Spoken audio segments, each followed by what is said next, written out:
4, 3, 2, 1. Give me some gotcha. Give me some gotcha. Give me some gotcha. Give me some gotcha. Give me some gotcha. Give me some gotcha. Give me some gotcha.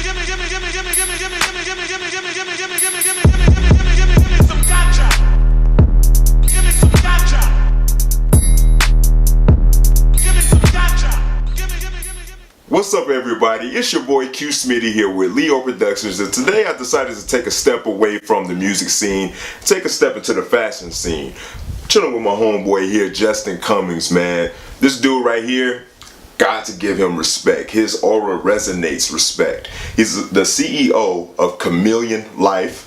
He has a very positive message behind it, and he's going to tell us about his inspirational story and what it takes to make it in the fashion industry. So how you doing today, brother? You doing all right? Good, brother. Doing pretty good. How about yourself? Doing pretty good, man. All is well, all is well.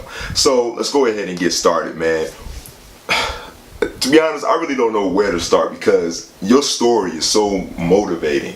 When I watched your video, the beginning on your website, that definitely pushed me to go out and be as successful as I can, you know, so I really respect that. So for those people out there who don't know who you are, who is Justin Cummings? I mean, basically, just to sum it up, man, I'm just an ordinary guy, pretty much, who was willing to pretty much do whatever to catch the dream, you know what I'm saying? Like, I basically just sum myself up as, I would label myself as a survivor first, you know, to come from where I came from and be where I'm at now. Okay. You know, a motivator, you know, I definitely, you know, use my voice to motivate people around me or younger people, you know, to know that they can achieve it if I did it.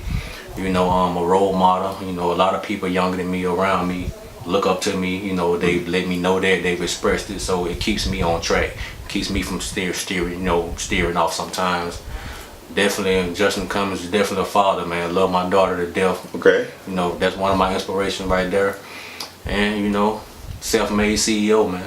Okay. That's how I would sum myself up, you know, at this point in my life. Okay. So, where are you from, Justin? Born and raised Southside Belsom, Alabama. Raised in the hilltop of Brighton, Alabama. Okay. All right. Now, what was it like growing up in Brighton?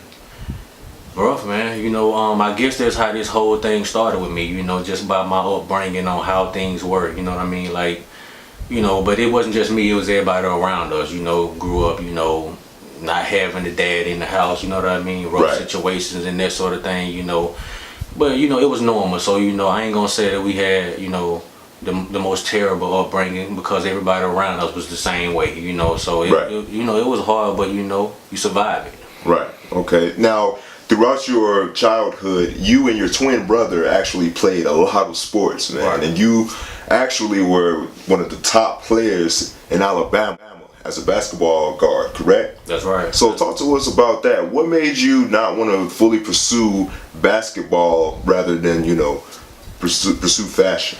Well, to be honest, you know, basketball was the plan, you know, and to be honest, man, I'm so thankful for everything basketball did for me, man. It literally was the turning point in my life. It got me out of a rough situation, free scholarship to go to college, you know. I was rated in the top 5 players in Alabama in 2007, you know, team went to the Final Four, you know, and I was the forefront of that, so, you know, it definitely got me to that point. I went to Southeastern Louisiana, Division I out of high school. Wow. Transferred to West Georgia, finished up at West Georgia. You know, took my shots, went to the NBA Combine in Canada and that sort of thing. But it get to a point where you realize that, you know, if you're not gonna make it pro, you know, and that sort of thing, you know, you gotta have a plan B. And, you know, I graduated from the University of West Georgia. I have a marketing degree in business, you know, so I decided to go in, you know, use that. Okay. Now, what inspired you to pursue fashion? Basically, man, it just happened on accident. You know, the shirt you're wearing right there, you know, I basically just wanted to just, yeah, man, it's like that. Hey, it's real like man over real nigga. I respect that. Man, it basically, man, was just, that's my very first design, and I came up with it, man, just based on my upbringing, the people around me, you know, my brothers, you know, my cousins, my friends, how we all grew up wanting to idolize the real nigga over the real man. So I basically made a shirt for myself, right? You know, and I was wearing it around Georgia, you know, and I just was noticing that it demanded a certain type of response when they saw it. Yep. You know, I would just go into the mall with it on and just walk around and just gauge how people was looking at it, you know, when they read it, when they saw me wear it. And, you know, to be honest with you, man, everybody that saw it, blacks, whites, any race, man, they all respected and they all stopped me. Like, I mean, just it shocked me the amount of support I got for the design, like from other races, like saying, I really like that message. I really think you need to stay with that. I really think you need to do something with it. That's how I started, with that one design right there. It all started. It only takes one design, ladies and gentlemen. Keep that in mind. This man started with this design and just went from there. When you started pursuing fashion, were there any fashion designers that you looked up to that kind of made you want to continue to pursue it? I mean, basically, you know, there are not none like specific that I look up to, because, you know, my brand is more message driven. You know, it's different than anything that's out there, you know, from doing my research. But honestly, I look up to and respect all of them. The reason why, because they saw their dream come true. They basically did the steps necessary, you know, to make their brand a household name. So if you think about it, I gotta respect that. I gotta look up to that, because they started where I'm at, and they was able successfully to get their brand on the top, you know, or we're wearing it now, or I buy their brand, you know. So that's why I'm hoping, you know, mine go at that point, at some point, you know. So I definitely respect all the fashion designers that's out there that have broken through, because it's not easy. Most definitely. Now, with you coming from a place where, you know, it's hard to make it out of, as well as, you know, trying to make it into the fashion industry, you know, how does somebody, you know, such as, you know, yourself or anybody else who wants to pursue independent fashion designing, get inside the business such as yourself? I would say basically, you know, it's very hard, man, but you just gotta stick with it. It's one of them things where, like, this getting into the fashion industry, and don't get me wrong, I haven't 100% broken through yet. You know, most of my sales are all on e-commerce on my website, you know, and basically, you know, as far as the next step would be, you know, getting into stores and that sort of thing, you know, and starting off that type of way. But it's just a grind. I mean, if you want to break through, I mean, you basically just gotta stay with it. You know, that's the only thing I can say, you know. And you know, it's a I guess a crawl, walk, run type of process, you know. But you got to be willing to do to see it through, you know. So the breakthrough coming though. Okay, most definitely. So let's talk about the message behind your fashion.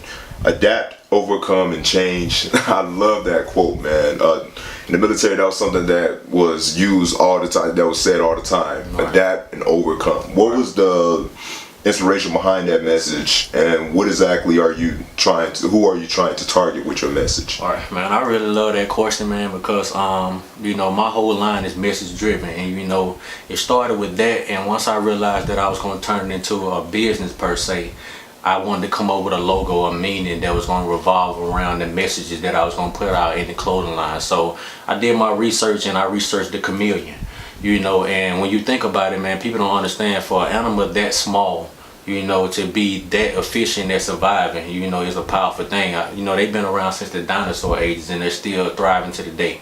You know, chameleons gonna always be around. The reason why, because they're great at survival, and basically that's what I want my mission to be around. You know, pretty much surviving, success, making it out of a certain type of situation. So these steps in this process, the military say improvise, adapt, overcome. Right. Mine is adapt, change, overcome, because I believe those are the 3 steps for you to successfully survive. And the reason why I say that is because you know, it all starts from my point of view with the adapt stage, because when you grow up how I grew up, no father in the house, not much parental guidance, and how me and my friends grew up, the first thing you're gonna do instinctually is adapt to what's around you. Correct. So you're gonna do what your friends do. Correct. You're gonna do what the people around you doing. You know what I mean? Whether it's good or bad, you're gonna do it because it's safety in numbers, and everybody else around you doing it. You know what I mean? So it's basically, that's the first stage that's gonna happen anyway. That's why adapt is first. But to be honest with you, adapt is I guess it's a necessary first step, but it's not a winning step. You know, so basically the next step, in order to get to that winning, I would have to say you got to make the change. That's when the change comes. So right now, if I take it back to the Chameleon, right now, and you in the adapt stage, everybody's red.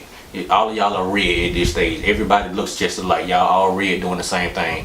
Now you make up your mind to change, to go to a success point. Now you done turn green. So now you among a group of red people, and now you green. So now you done decide to change. Now you standing out. Now people are looking at you, but that's a necessary step, you know, because now you gotta change your surroundings. You gotta pretty much make up your mind, change your mind. You gotta pretty much say, I don't want to stay down here. You know, it's a comfortable down there, but it's not a winning step. Once you get to the change point, now you done turn green and you standing out. Now the hardest part is the overcoming part, because now you got to deal with all the negativity that came from you making that change. You know, people that's around saying, you know, think you better than them now, or Right. you know, you're not the same, you're not from the streets no more, you don't do this and that no more. That's all necessary, you know, but the fact of the matter is you got to take each one of them steps to take control of your life and move your life in the direction you want, because if you stay in that adapt stage, you'll always be there, and you won't think nothing's wrong with it because there's so many people around you just like that. You see what I mean? But Right. the people that's successful, the people that's winning, they made a change, you know, and then worry about what's going on down here, and they overcome that and they kept moving up. You see Right. what I mean? So that's why, you know, I came up with this, and it just related to the Chameleon so much because they've been successful survivors throughout time since the Right. dinosaur age. So Right. man, this the way this logo and this and this saying came together, man. It made me just push forward because it just all came together so perfect. You know what I mean? So once I put it all together and thought about it, it related to everything I was doing, man. It's the perfect logo for what I'm doing. It really is, man. Yeah. That's very enlightening. You know, that process and the meaning behind that was very elaborative and very intriguing, man. I really respect that, for real.